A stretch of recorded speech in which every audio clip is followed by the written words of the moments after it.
Good evening, those of you out there in Facebook land and those of you that will watch later. We're going back to Revelation chapter 17 for just a little bit. Going to be moving around, well, mainly just from Revelation back to Daniel.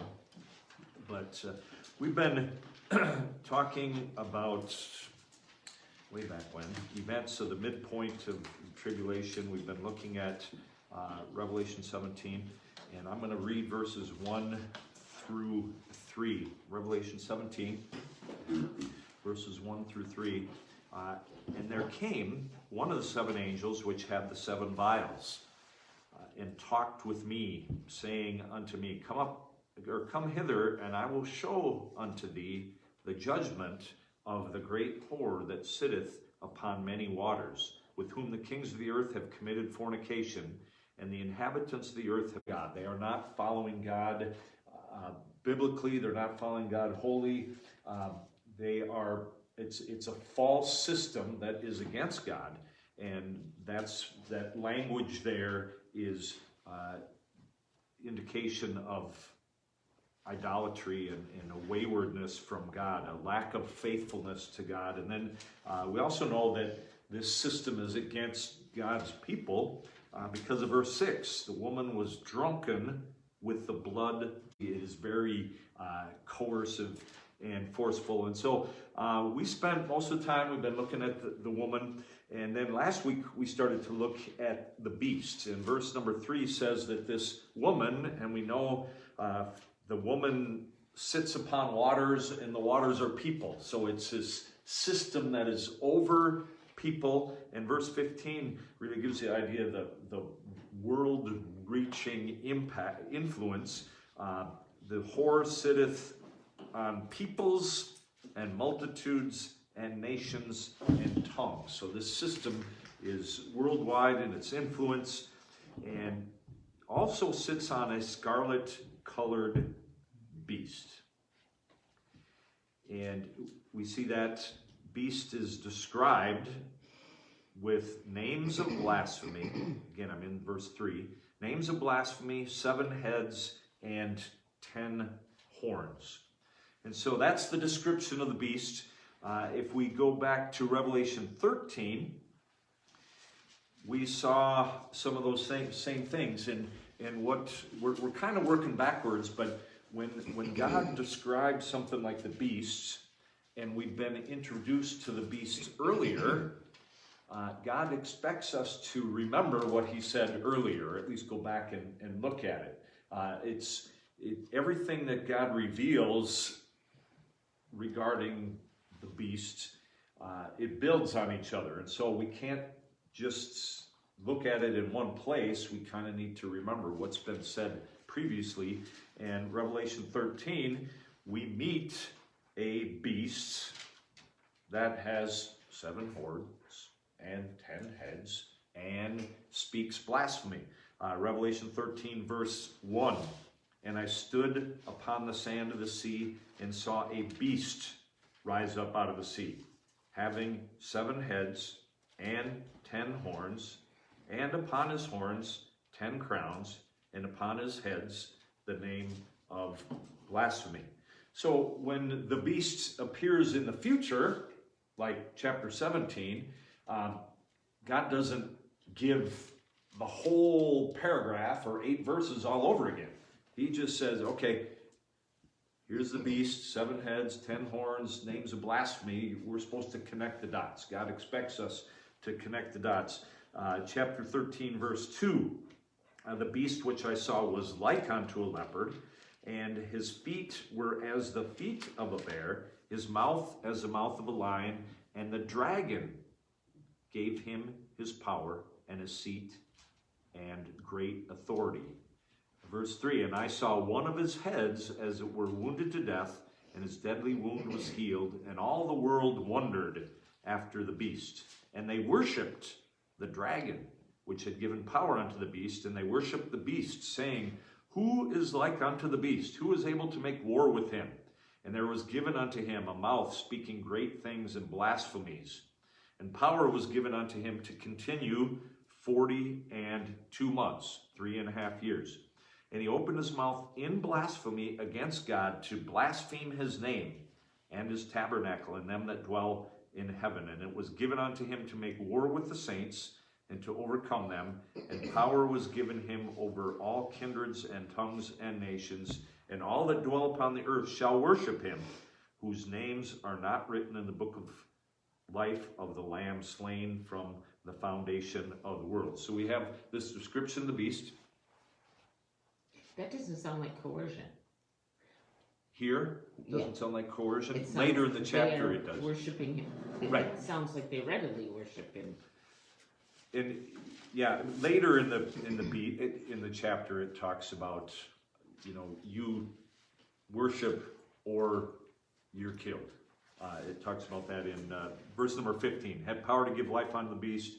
And the end of the verse says, and caused that as many was not worshipped the image of the beast should be killed. So there's the coercion part. They're deceived. Obviously, there's some willingness there. But the beast here, again, 7 heads, 10 horns, speaks blasphemy.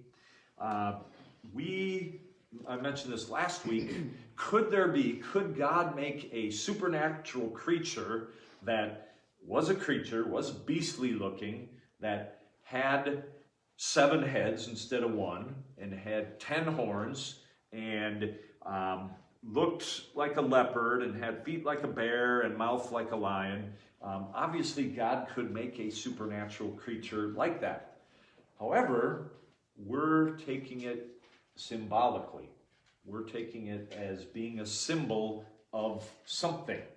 And we're taking it symbolically based on a clue that I gave you from last week. Anyone remember that? There's one reference here that's used a couple of times that kind of lets us know that we should take this beast, this creature, symbolically instead of literally as a hideous creature. Anybody remember? We have a reference in verse number 2 and verse number 4 to the dragon. Is the dragon an animal? No. Is the dragon is who? Satan. The dragon is Satan. We know that because chapter 12, verse 3, 4, 7, 9, 13, 16, and 17 all refer to the dragon. And so chapter 12 is full of symbolism about this dragon. And then verse 9, so Revelation 12 verse 9 tells us who the dragon is. The great dragon was cast out, that old serpent called the devil and Satan, which deceiveth the whole world. And so the point I'm making is this. We're talking about the dragon, talking about Satan in Revelation 12. In chapter 13, the dragon shows up again. Well, the dragon is obviously referring to Satan from chapter 12. And so since part of this thing that John sees is symbolic, then we can assume and guess that the rest is symbolic as well. The dragon is obviously referring to Satan in Revelation 13:2 and Revelation 13:4, and we know it's referring to Satan because of the previous chapter. And so we're going to say, okay, if part of this chapter is using symbolism, then we're going to take it that some of the rest is. Does that make sense? Mm-hmm. Okay. There's another thing that we looked at last week, and this is review, and then we're going to be going to Daniel chapter 2 in just a minute. But Revelation 13, we're there, and we looked at, and I gave you a handout last week. I don't know if you still have that, from II Thessalonians chapter 2. But we looked at II Thessalonians. We aren't going to go back there now. But I'm going to refresh your memory. 2 Thessalonians 2, Paul is writing to believers that were concerned that the rapture had already come, that they had been left behind, that they were going to go through the tribulation. And so Paul is assuring them, no, there are certain things that are going to happen first that you will know, that if these things have to happen before the end. And the Antichrist has not been revealed yet. That's one of the things. But then he explains that there's going to be a person that comes, the man of sin, the son of perdition. And so when we compare those two, both have to do with end times. Paul says this is end time stuff. Revelation 13 we know is end times. Both Paul and John speaks of someone or something that speaks arrogantly against God. We see that in Revelation 13. I read that for you, verse 5. There was given unto him a mouth speaking great things and blasphemies. Paul said the man of sin is going to do that. Paul talked about the man of sin being backed by Satan. We see that here in Revelation 13. Paul talked about the man of sin, the son of perdition, being connected with lying and deception. We have that in Revelation 13. And then, of course, just the very name, Paul calls him the son of perdition. And we know that this beast, not Revelation 13, but Revelation 17, also goes into perdition. And so when Paul gives 6 characteristics of the Antichrist, and all 6 of those match up with the beast in Revelation 13, pretty safe to say Revelation 13, this beast is the Antichrist that Paul describes in II Thessalonians chapter 2. Make sense? Okay, now where I'm going is, if Paul talks about the Antichrist, and we see the Antichrist is the beast in Revelation 13 and Revelation 17, we've connected those dots. Then we also, to get the rounded picture, to make sure we understand fully about the Antichrist, we need to see, does God tell us anything in the Old Testament that he expects us to know? Is there anything in the Old Testament? So that is why we are going to turn to Daniel chapter 2. Daniel chapter 2. And we talked about this way back when. Some of the stuff has been going on 2 years ago now. But Daniel chapter 2, Mac.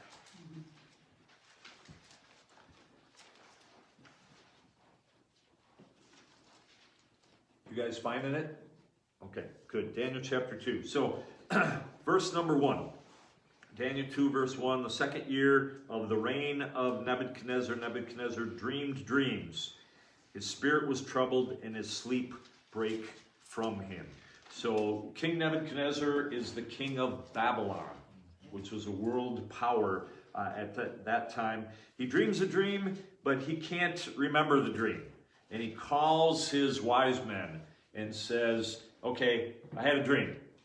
And they're like, well, tell us the dream and we'll tell you the interpretation. He's like, well, I forgot the dream. And they're like, nobody in the world has ever asked someone to give the dream and the interpretation. And Nebuchadnezzar got all huffy and puffy, and he said, okay, I'm going to kill you all. And he was going to really do that. And then Daniel gets word, and Daniel's like, okay, God, I need to know what this dream is and what this interpretation is. And God does that. So that was verses 2 through 26, really fast. So now, go to verse 26. We're in Daniel chapter 2, verse 26. So verse 24, Daniel says, hey, don't destroy. I got the interpretation. Verse 26, Daniel's brought into King Nebuchadnezzar. The king answered and said to Daniel, whose name was Belteshazzar. So he was given a Babylonian name. And he says to Daniel, Belteshazzar, art thou able to make known unto me the dream which I have seen and the interpretation thereof? I love Daniel's answer. Verse 27, Daniel answered in the presence of the king and said, the secret which the king hath demanded, cannot the wise men, the astrologers, the magicians, the soothsayers show unto the king? No human being, your quote-unquote wise men, your confidants, your advisors, they can't show you this. 28. But there is a God in heaven that revealeth secrets.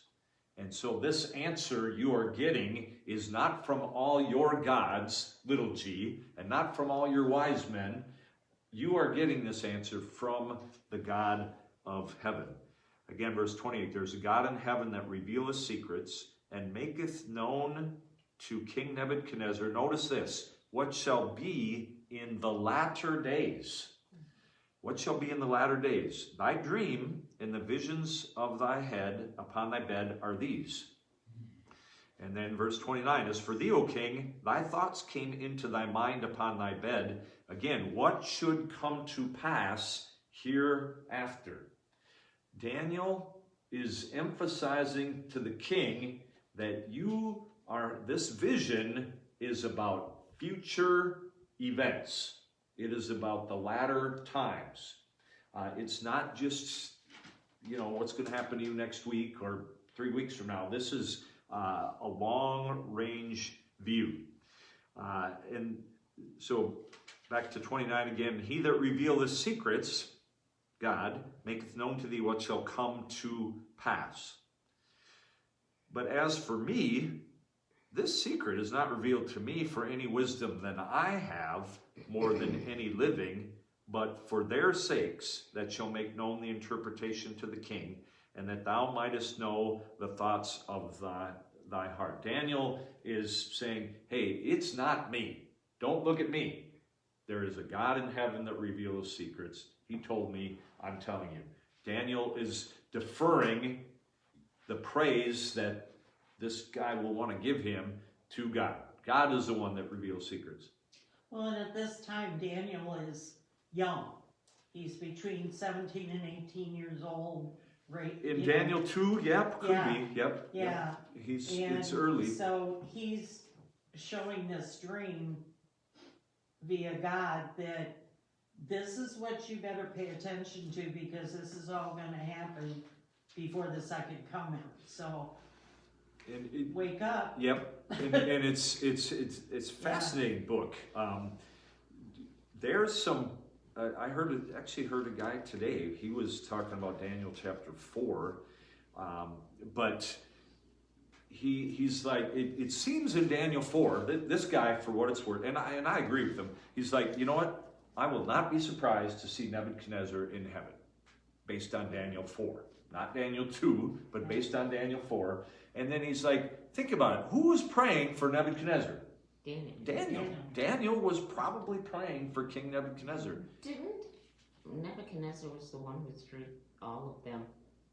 He threw him in the burning furnace. Saw 4. Yeah, and he went into the wilderness and acted like. He acted like an animal. He was I think after that he came back different and saved. Yep. That's Daniel 4. Yep. So I tend to think, and I think our pastor in Lake Mills felt that Nebuchadnezzar was saved in Daniel chapter 4 as well. So we have, at this point, he is definitely not. Verse number 32. So now we're starting, or let's start with verse 31. Thou, O king, sawest. So Daniel's like, okay, you forgot your dream. Here is the dream. That's all. Thou, O king, sawest, and behold, a great image. This great image, whose brightness was excellent, stood before thee, and the form thereof was terrible. A lot of times in the King James, when you see the word terrible, think awesome. Okay? Terrible, not a rotten tomato is terrible. Think of something that's awe-inspiring. And so that's the idea here. You saw this great image. It was bright. It stood before you. It was awesome. Verse 32. This image's head was of fine gold. His breast and his arms of silver. His belly and his thighs of brass, his legs of iron, his feet part of iron and part of clay. Thou sawest till that a stone was cut out without hands. Interesting way to a stone cut out without hands. What is it? Okay, so it was done by a machine. Is that what's meant there? It wasn't done by hands. It was cut. It wasn't cut with hands. It had to be cut by a machine. Is that what's that's not what is meant there. It was miraculously. It was something that God did. It was cut out by speaking, you know, and so that's pardon me? Just like the tablet. Like the tablet, yep. Ten commandments on the 2 tables of stone. Thou sawest till a stone was cut out without hands, which smote the image, notice, upon his feet that were of iron and clay, and brake them to pieces. So this divine stone broke the image at the phase or the portion of the feet and toes, the bottom part. Then all the kingdoms, verse 35, then was the iron, the clay, the brass, the silver, the gold, broken to pieces together and became like the chaff of the summer threshing floors, and the wind carried them away, and there was found no place for them. And then it says, and the stone that smote the image became a great mountain and filled the whole earth. The stone cut without hands and then becomes a great mountain and fills the whole earth. Is that the kingdom? That is the kingdom, yep. Very good. Ronald Showers, that's your favorite author now, isn't it? Ronald Showers, commentary on Daniel, makes this observation. Although the 5th kingdom would be set up by the God of heaven, it would be a kingdom on earth, just as the 4 Gentile kingdoms had been. And as Sharon just mentioned, the stone that smote the image became a great mountain, points to Christ destroying the world powers at the end of the tribulation, and then inaugurating the millennial kingdom on earth, where Christ literally reigns on earth for 1,000 years. So there's the dream with a little bit of interpretation. Now we're going to get into the interpretation that God gives us. You have questions, Sharon? The 10th kingdoms are the toes. Yes. Okay. Well, we're assuming, and Yeah. that's a good point, because and I was going to get to that, but nowhere in this chapter does it say 10. Yeah. It doesn't say 10, but it says 10 all over the feet, place. Yeah. meaning more than one, and it says toes. So not stretching it very much to say an image of a person with a head, Yeah. with a chest, with arms, with thighs, with legs, with feet. You know, pretty safe to say there were 2 feet, and 2 feet have 10 toes. And Well, there were 2 10 feet have, pardon me? yeah, 5 toes. 5 toes each. Yes. North High math kicking in there. Sorry, I tease her about her math all the time. Yeah. And she keeps So the the 5th kingdom then would be built on the ruins of the 10. basically, sinful yes, kingdoms. yes. So the destruction, I think the emphasis is the other kingdoms are destroyed Right. before God's kingdom comes in. It's Okay. not God's kingdom piggybacks on another one. It's they're all destroyed, and then God's kingdom comes. Yes. Well, you just think of the image it portrays when you're fighting, or what do? You kick people. You go at their base, and he's kicking at the base. The whole thing So crumbles if everything you tumbles, if yeah.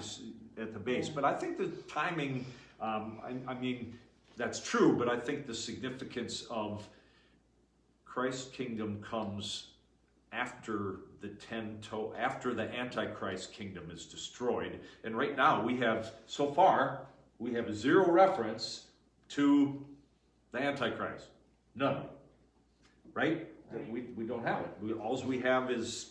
You mentioned toes, 10 toes. At a time, are the toes separated from the feet?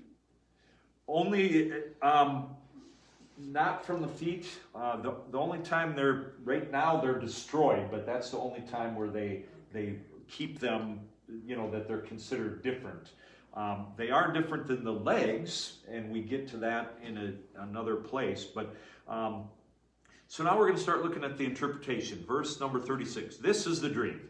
So you had the dream. Here it is. I just gave you the dream. And we will tell the interpretation thereof before the king. Thou, O king, art a king of kings.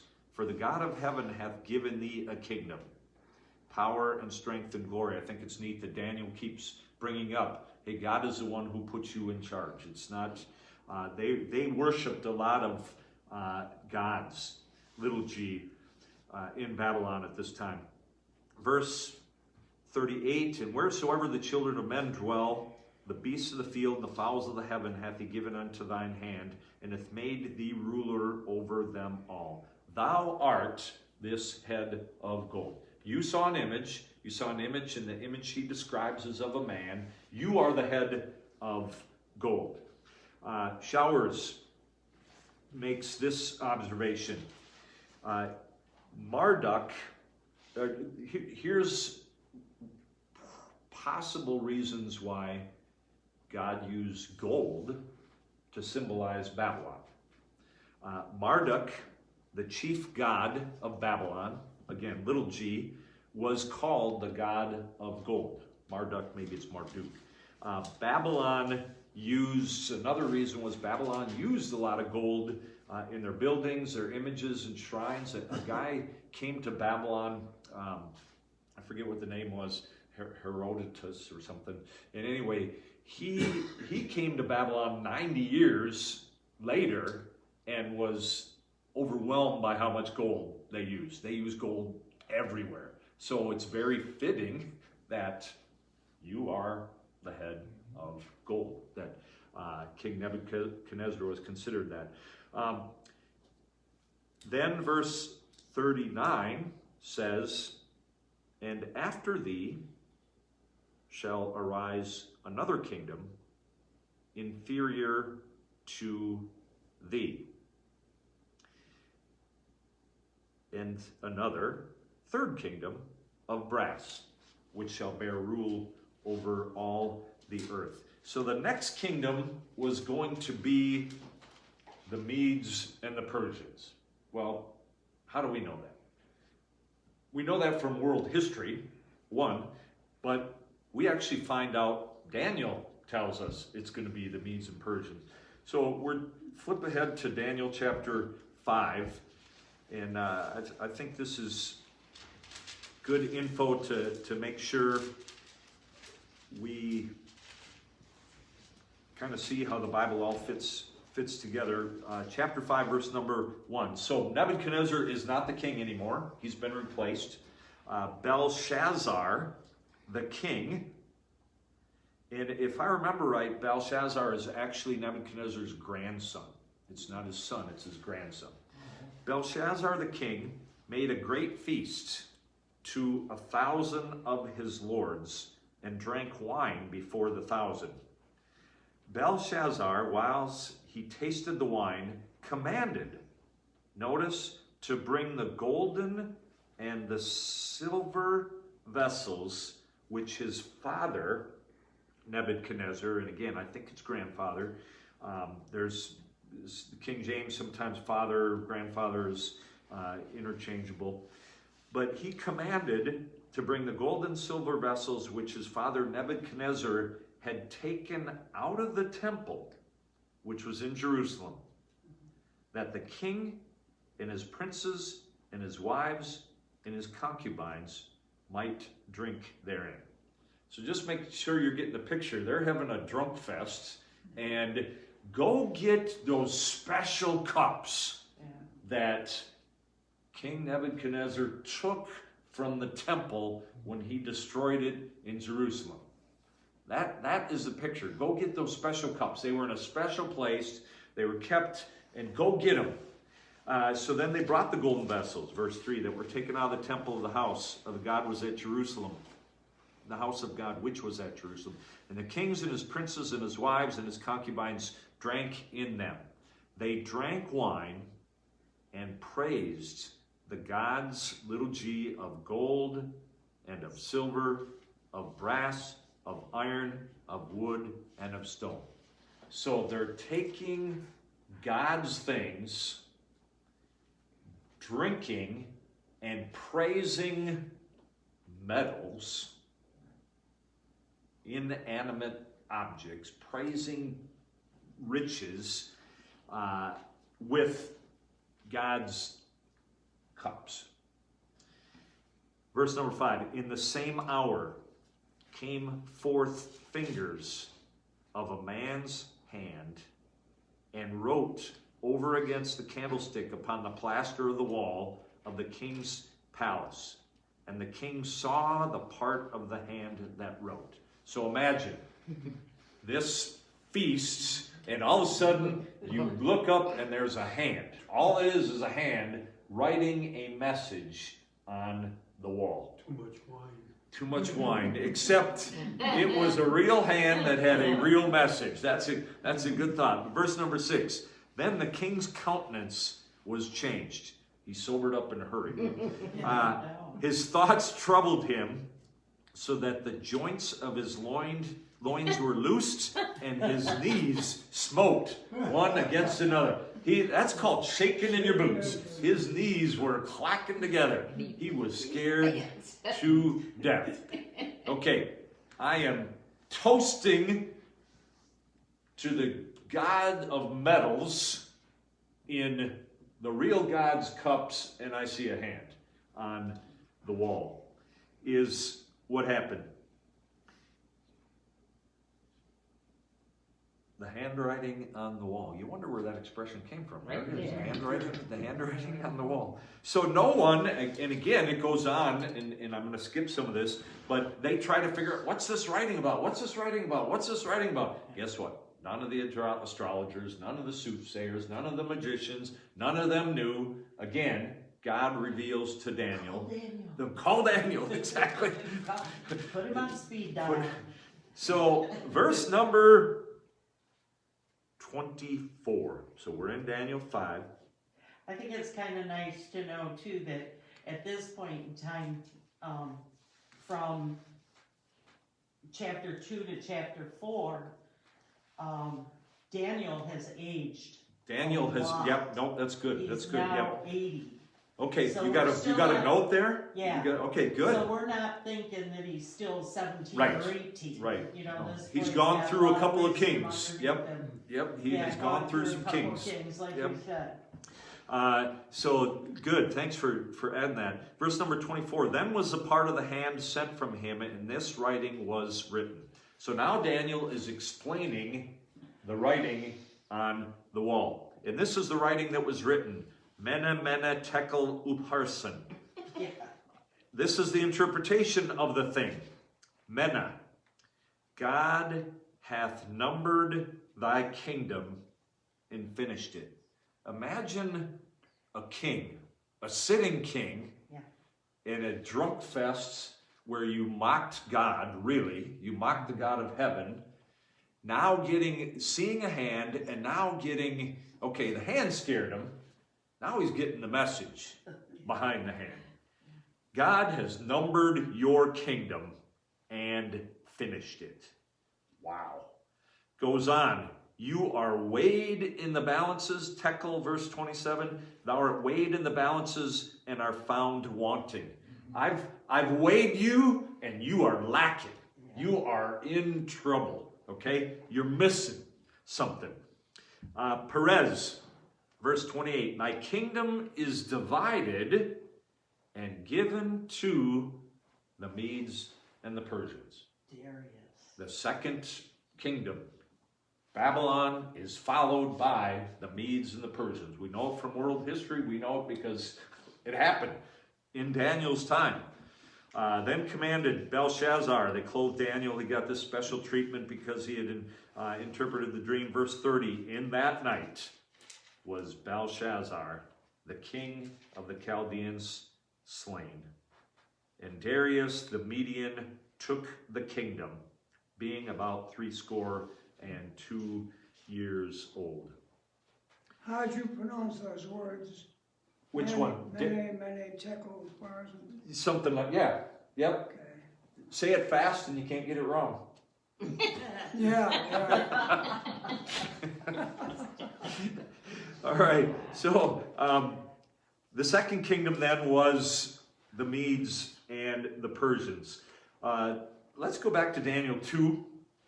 Daniel 2, verse number 39, and we're on the home stretch here.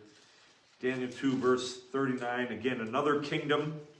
And this second kingdom was, we know from verse number 32, his breast and his arms were of silver.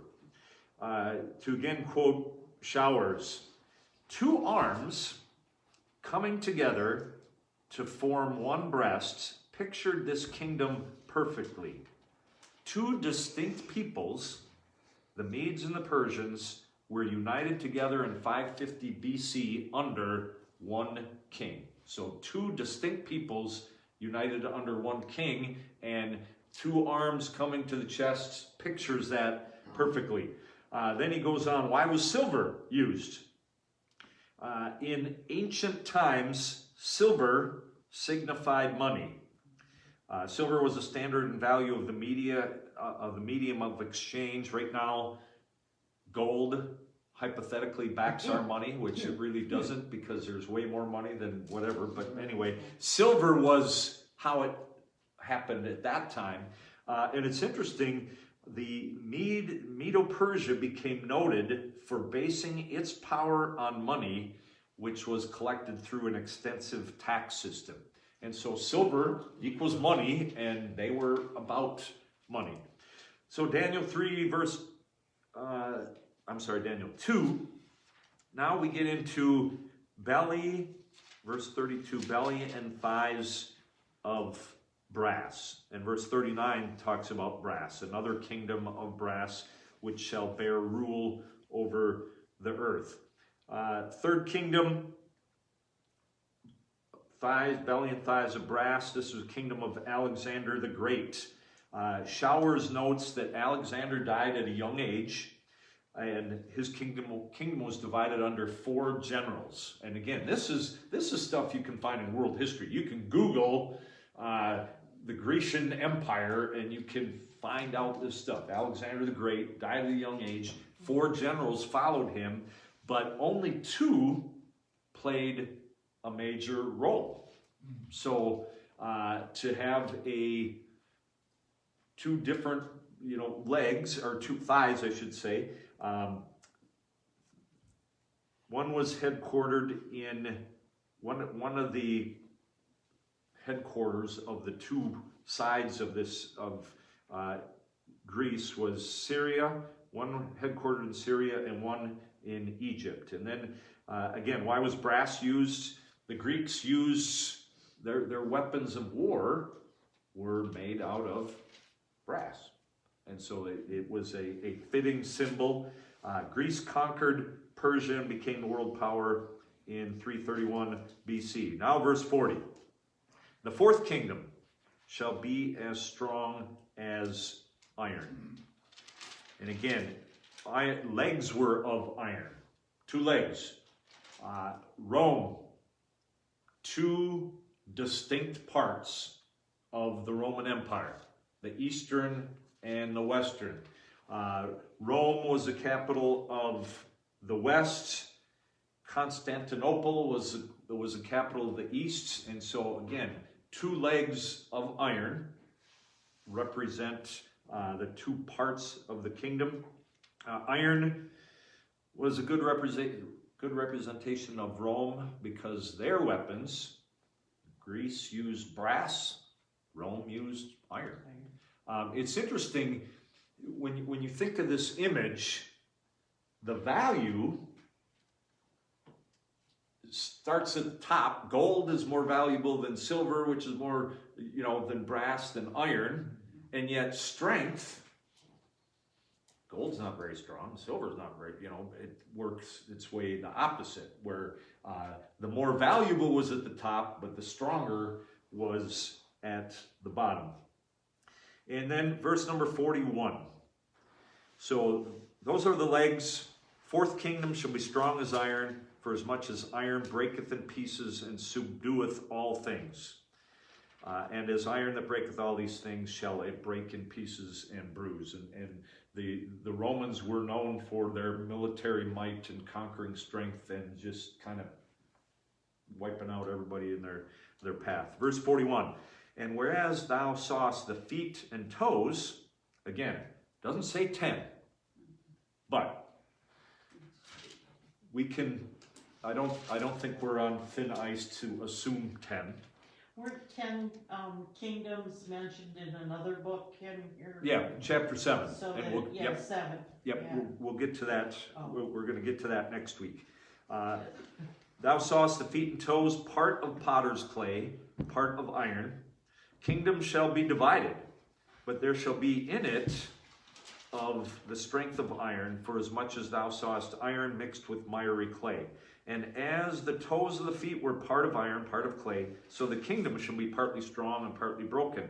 And whereas thou sawest iron mixed with miry clay, they shall mingle themselves with the seed of men, but they shall not cleave one to another, even as iron is not mixed with clay. So there's this kingdom that's kind of together. It's strong might-wise, but it's not very cohesive. Unity. Lacking unity. Yep. So it's together, but lacking unity. Verse 44. We're almost done, I promise. And in the days of these kings shall the God of heaven set up a kingdom. Days of what kings? Shall never be destroyed. Verse 44. Days of the 10 kings, the 10 toes, the last, I guess probably the last batch of kings would be the way to put it. Presumably 10 nations, again, because it doesn't speak of 10, but we're certainly assuming 10 toes on this image.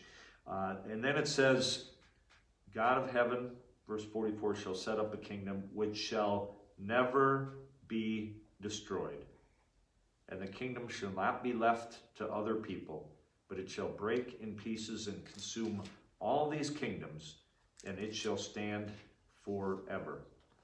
For as much as thou sawest that the stone was cut out of the mountain without hands, and that it brake in pieces the iron, the brass, the clay, the silver, and the gold, the great God hath made known to the king what shall come to pass hereafter. And the dream is certain, and the interpretation thereof sure. And so we really have zero mention, zero reference to the beasts or to the Antichrist. We don't have any. All we have is Babylon, Medes and Persians, Greece, Rome, and then a later confederation of, we assume, Rome, because Rome is the fourth kingdom. And so why did we study chapter 2 if we're trying to figure out about the beasts and it's not even in there? Because when in Revelation it talks about that stuff, it references back to Daniel. It references back to Daniel, more importantly, Daniel 2 helps us understand Daniel 7, and Daniel 7 very much has the beasts mentioned to it. So Daniel 2, and again, progressive revelation. God, and obviously we're not a walking concordance that we can, every time we hear a reference, we know where it is and where to look, and then everything we remember from, we don't have 2 Thessalonians 2 memorized, or Daniel 2, or Daniel 7, or Revelation 13, or Revelation 17, but the more we become familiar with them, the more we see how they mesh. And so next week, we went through this quite some time ago. We went through it kind of slow today, because I want us to really, and I thought the things that Showers brought out was interesting, but I want us to really remember, okay, this image very plainly is 4 world kingdoms. Some have passed, one has not happened yet. There's not been a 10 configuration of Rome yet. And we need to remember this stuff as best we can, because Daniel 7 is going to actually have a different vision, but I believe the interpretation ties in with this. And so next week we will look at Daniel 7. So I would encourage you to read over Daniel 7 for next week, and I'll try to remember to put it in the bulletin. So Ron, you want to close in prayer, please? Holy Father, thank you for the message given to us tonight about the kingdoms and what happened when Daniel was sent to Nebuchadnezzar. And we thank you for the information, and it's starting to make better sense now that we're studying it the way that we're studying it, and fitting Revelations together with Daniel. And I'm sure that the pastor will explain it even more when we get to chapter 7. But we thank you for the fact that we can get together on these Wednesday nights and learn your word this way. And we pray for more people to come and hear this if they're not getting it off the internet. It's getting more interesting, and we thank you for it, Lord. We need to know your word and understand it. And I bring these things in Jesus' name. Amen. Amen. Thanks, Ron. Good night, everybody. Thanks for joining us. See you next week or Sunday.